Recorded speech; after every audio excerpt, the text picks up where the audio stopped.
Monica, radio talk show host, and Kirsten Powers, who's a Daily Beast columnist. Both are Fox News contributors. And so already it starts because while we're focused on what the news of the day is, these politicians are focused on 2014 and the midterm elections. And the Republicans would like to retake the Senate. They don't want to lose the House. Most think there's no danger of them losing the House. There are questions about whether they could retake the Senate. But this is going to get ugly before it gets nice again, Monica, and that seems to be one of the very first shots across the bow.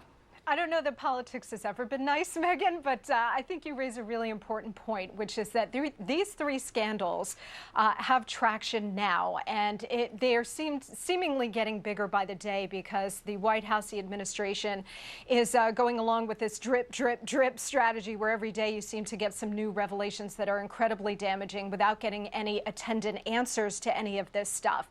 So even though the 2014 election is an eternity away in political terms, what you're starting to see now is Republicans like that Mitch McConnell ad that you just ran, Megan.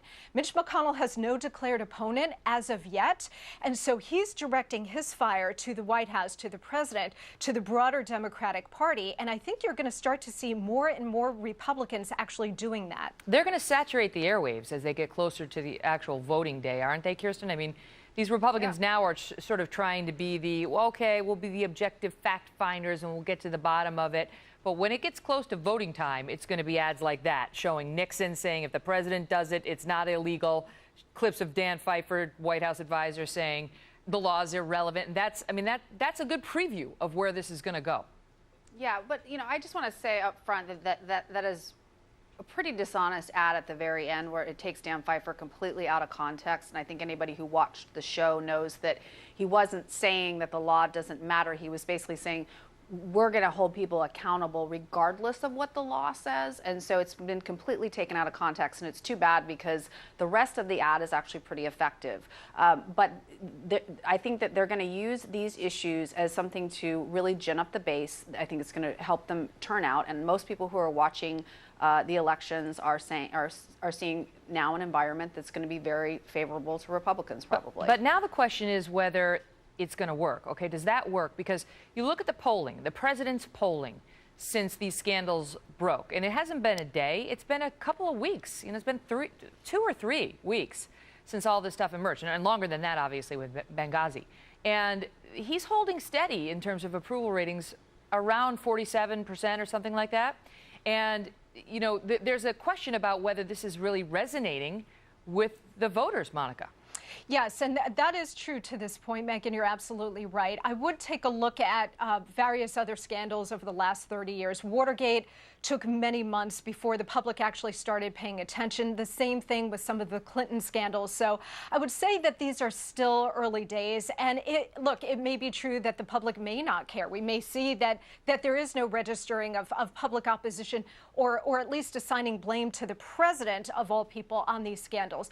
On the other hand... But wait, let me just jump in and then I'll let you finish your point, because the polls show that the people do care about, they think the IRS deal is a real scandal. They think Benghazi is a real scandal.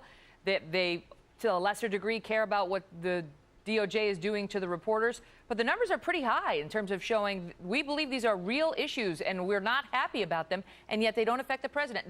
The attempt to tie it to President Obama has not yet worked. Yes, not yet. That's absolutely right. And I think, again, these are early days, and we have numbers of hearings going forward on the IRS, Benghazi, and other issues. We have more investigations coming down the pike.